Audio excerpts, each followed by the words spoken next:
द्रोणाचार्य कैसे कौरव एवं पांडवों के गुरु बने। गौतम ऋषि के पुत्र का नाम शरद्वान था। उनका जन्म बाणों के साथ हुआ था।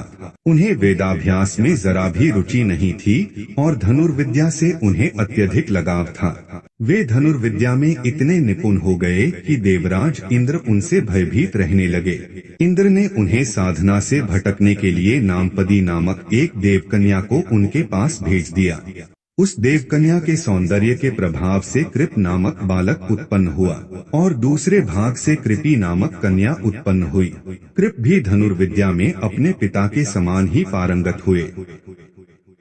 भीष्म जी ने इन्हीं कृप को पांडवों और कौरवों की शिक्षा दीक्षा के लिए नियुक्त किया और बाद में वे कृपाचार्य के नाम से विख्यात हुए। कृपाचार्य के द्वारा पांडवों तथा कौरवों की प्रारंभिक शिक्षा समाप्त होने के पश्चात अस्त्र शस्त्रों की विशेष शिक्षा के लिए भीष्म जी ने द्रोण नामक आचार्य को नियुक्त किया। द्रोण से द्रोणाचार्य बनने की कहानी आगे सुनो। द्रोण के साथ प्रशत नामक राजा के पुत्र द्रुपद भी शिक्षा प्राप्त कर रहे थे तथा दोनों में अगाध प्रेम और मैत्री हो गई। उन्हीं दिनों परशुराम अपनी समस्त संपत्ति को ब्राह्मणों में दान करके महेंद्राचल पर्वत पर तप कर रहे थे। एक बार द्रोण उनके पास पहुँचे और उनसे दान देने का अनुरोध किया, पर परशुराम बोले, वत्स तुम विलंब से आए हो, मैंने तो अपना सब कुछ पहले से ही ब्राह्मणों को दान में दे डाला है। अब मेरे पास केवल अस्त्र शस्त्र ही शेष बचे हैं, तुम चाहो तो उन्हें दान में ले सकते हो। द्रोण यही तो चाहते थे। अतः उन्होंने कहा, हे गुरुदेव, आपके अस्त्र शस्त्र प्राप्त करके मुझे अत्यधिक प्रसन्नता होगी, किंतु आपको मुझे इन अस्त्र शस्त्रों की शिक्षा दीक्षा देनी होगी तथा विधि विधान भी बताना होगा। इस प्रकार परशुराम के शिष्य बनकर द्रोण अस्त्र शस्त्रादि सहित समस्त विद्याओं के अभूतपूर्व ज्ञाता हो गए। शिक्षा प्राप्त करने के पश्चात द्रोण का विवाह कृपाचार्य की बहन कृपी के साथ हो गया। कृपी से उनका एक पुत्र हुआ।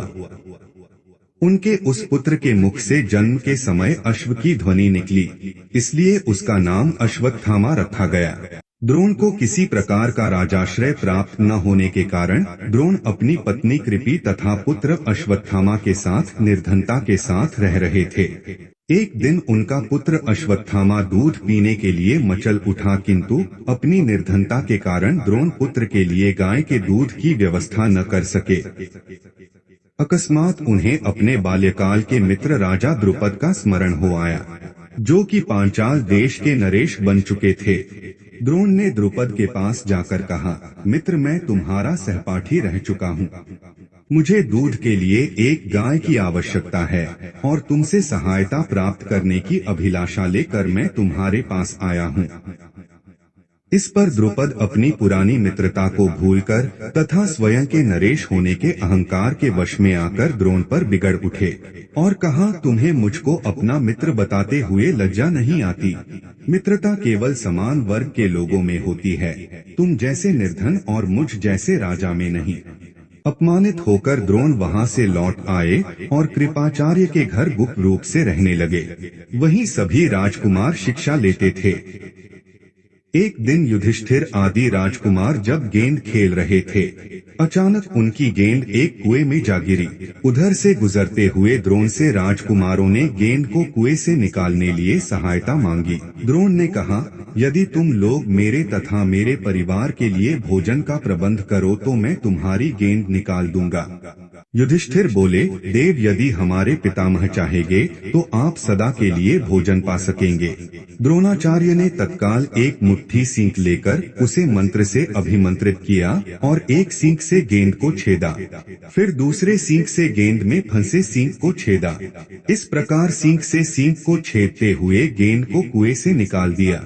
इस अद्भुत प्रयोग के विषय में तथा द्रोण के समस्त विषयों में प्रकांड पंडित होने के विषय में ज्ञात होने पर भीष्म पितामह ने उन्हें राजकुमारों के उच्च शिक्षा के लिए नियुक्त कर राजाश्रय में ले लिया और तभी से वे द्रोणाचार्य के नाम से विख्यात हुए। दोस्तों, हमारी कहानी कैसी लगी कमेंट करके जरूर बताएं और हमारे चैनल को सब्सक्राइब जरूर करें और लाइक भी करें।